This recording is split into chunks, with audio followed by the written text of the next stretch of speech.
Arts council Karachi के ज़ेर इंतज़ाम कराची में हाल 17वीं आलमी उर्दू कॉन्फ्रेंस का चौथा और अख्तामी इजलास हो रहा है।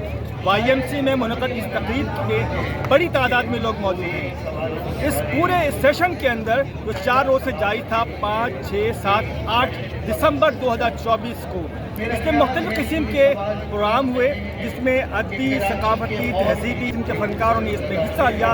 मैं आपको डिटेल में अब वीडियो दिखाता हूँ और मेरे चैनल निज़ामी मीडिया नेटवर्क को सब्सक्राइब कीजिएगा। अल्लाह हाफ़िज़।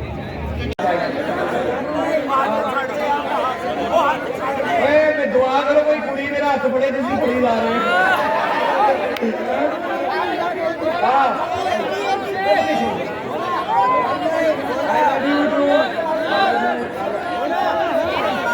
सुनाइए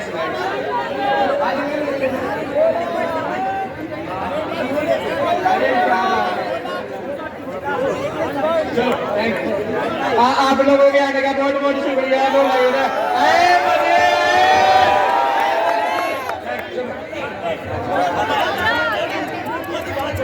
मेरी कड़ी ना ला लो।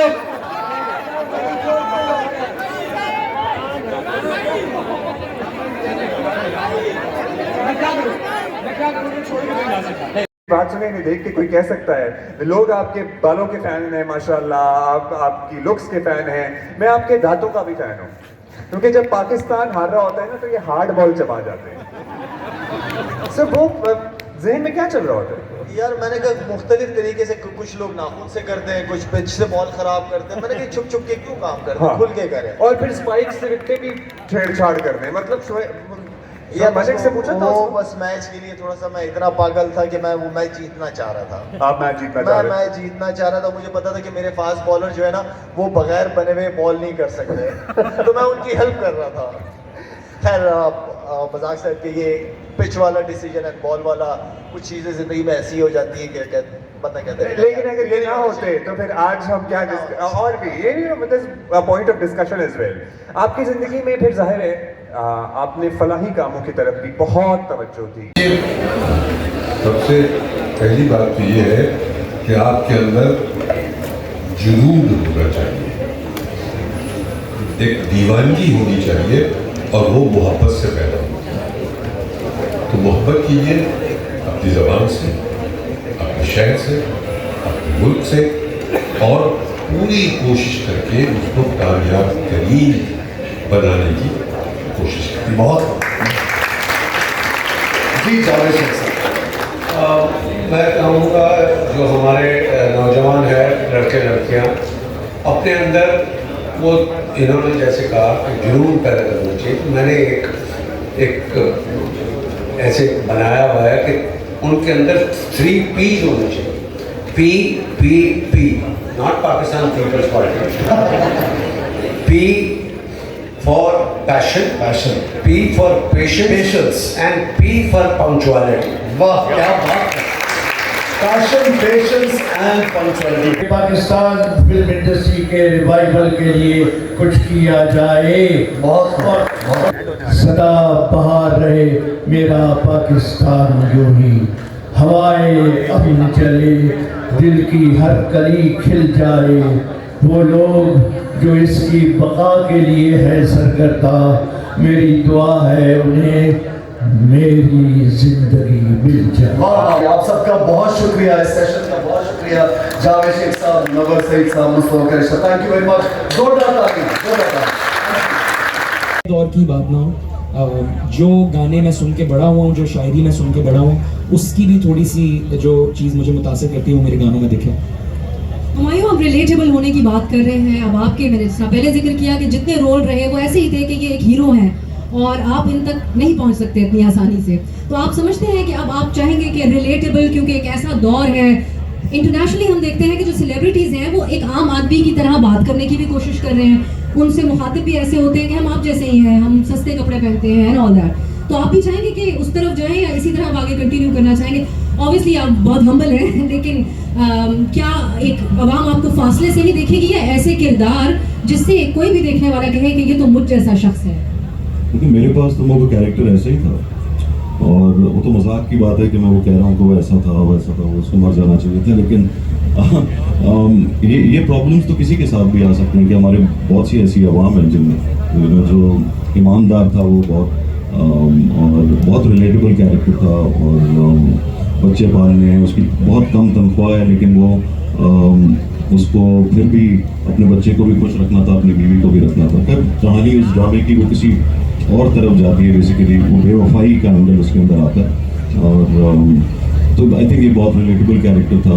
और जो फिक्शन की आप बात कर रही हैं, मैं फिल्मों में हम फिर ज़रा लार्जर देन लाइफ दिखाते हैं और फिल्म को कामयाब बनाने के लिए ज़रा आपको वो लार्जर देन लाइफ कैरेक्टर भी इस तरह से पेंट करना पड़ता है कि वो रिलेटेबल भी लगे, चाहे हम उसमें सिचुएशंस ऐसी डाल देते हैं। लेकिन ड्रामे आजकल सब रिलेटेबल बन रहे हैं, जो घर में जो कुछ हो रहा है, जहाँ जहाँ हर किस्म की कहानी हम अब ड्रामों में दिखा रहे हैं। तो इसीलिए आज हमारे ड्रामे को चाहे इंडिया में हो, पूरी दुनिया के अंदर जितने भी इंडियन पाकिस्तानी रहते हैं यहाँ पे पाकिस्तान में, इंडिया में बहुत पसंद और ड्रामा बहुत बेहतर हो गया। और पहले भी था, पहले ज़रा बहुत डेप्थ से ड्रामा लिखा जाता था। अब मैं देखता हूँ कि क्योंकि बहुत ज़्यादा काम हो रहा है तो उसके अंदर वो वाली डेप्थ नहीं रही। लेकिन कुछ राइटर्स हैं हमारे, चाहे उमेरा हो या खलील साहब हो या और फरहत इश्तियाक हैं, आफरीदी एक राइटर है हमारे, वो और बहुत अच्छा लिखते हैं। और दूसरे लोग मेरे ख्याल से, क्योंकि इतना ज़्यादा राइटर्स की हमें ज़रूरत पड़ी, एक्टर्स की ज़रूरत पड़ी, तो वो उनका भी लर्निंग प्रोसेस चल रहा है, वो भी आगे जाके और बेहतर हो जाए। इसमें भी एक बहस ये होती है कि पहले जो लिखारी थी हमारी बिलखुसूस हसीना मोइन, नूरुल हुदा शाह साहिबा जो इस कॉन्फ्रेंस में भी शरीक हैं, प्रोग्रेसिव राइटर्स थी, खवातीन को पावरफुल दिखाती थी। लेकिन एक आज का दौर है, एक मर्द को भी पावरफुल और इज्जतदार दिखाया करते थे, एक खानदान को चलाने वाला। और एक जो तस्वुर है हमारे यहाँ हमारे कल्चर में बिलखुसूस, आप हुमायूं ये महसूस करते हैं कि ये सिलसिला बीच में बहुत ज़्यादा हो गया था कि हर जो मर्द था वो जुल्म कर रहा है और औरत पे सिर्फ जुल्म हो रहा है, वो बर्दाश्त किए जा रही है। लेकिन ये सब अब पिछले कुछ 2-4 साल से 5 साल से बदल गया। बहुत से ऐसे ड्रामाज आए हैं जिसमें बड़ी प्रोग्रेसिव औरतें दिखाती हैं। औरत जो है वो स्टैंड लेते हुए दिखाई है, काम करती है, वो मेहनत करती है, वो अकेली अपनी 5 बहनों को पाल रही है, या उनके लिए काम कर रही है। ये सब अब ड्रामों में बहुत ज़्यादा दिखाया जा रहा है। तो मेरे ख्याल से वही होता है, टाइम ऐसा आता है।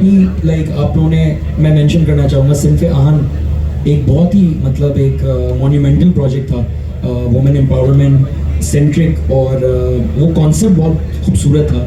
तो मतलब लाइक पिछले 2-4 सालों में आई थिंक नरेटिव अब बदल रहा है, बहुत ज़्यादा चेंज ज़रूरत भी है। तो जैसी आप बात करें वो बिल्कुल ठीक कह रही है कि एक टाइम ऐसा आया था, क्योंकि कमर्शियल ड्रामा, कोई एक ड्रामा ऐसा हिट हो गया कि जिसमें औरत रोते हुए रो रही है और उसके ऊपर जुल्म हो रहा है, तो फिर उसको देखी बहुत सारे ड्रामे बने। हमने थोड़ा ग्लैमराइज भी कर दिया रोती हुई औरत को, कि रोती हुई ज़्यादा अच्छी लगती है, हंसती हुई इतनी अच्छी नहीं लगती है। लेकिन जैसे आपस की बात है कि औरत को ये देख के बड़ी खुशी होती है जब औरत रो रही होती है, क्योंकि वो रिलेट करती कहती मेरे साथ भी ऐसा ही हो रहा है।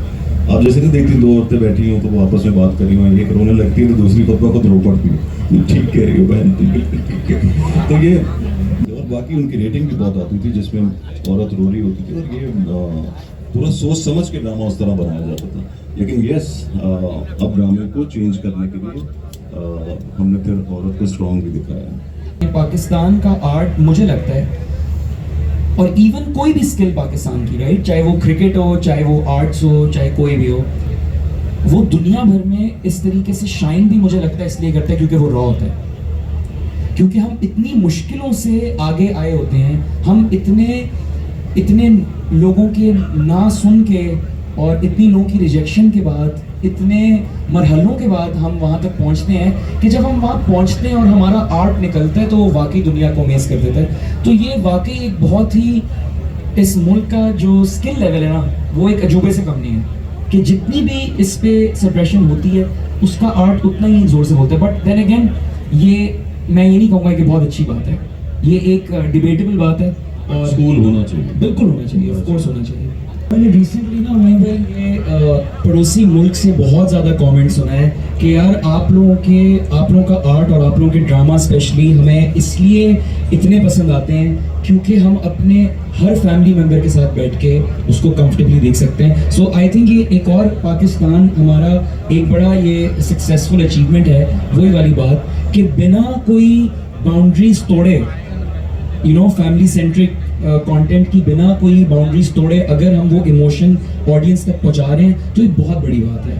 हाँ, कहानियाँ इस किस्म की ज़रूर हैं, कुछ ऐसी हैं जो सब आप नहीं दिखा सकते, वो उसकी ज़रा सी रोकथाम होती है। कभी कभी हम सोचते हैं कि हम ये इस कहानी को दिखाएं या इस कहानी को दिखाएं, उसकी डिटेल में नहीं जा रहा, लेकिन वो ज़रा उसके ऊपर सख्ती आ जाती है।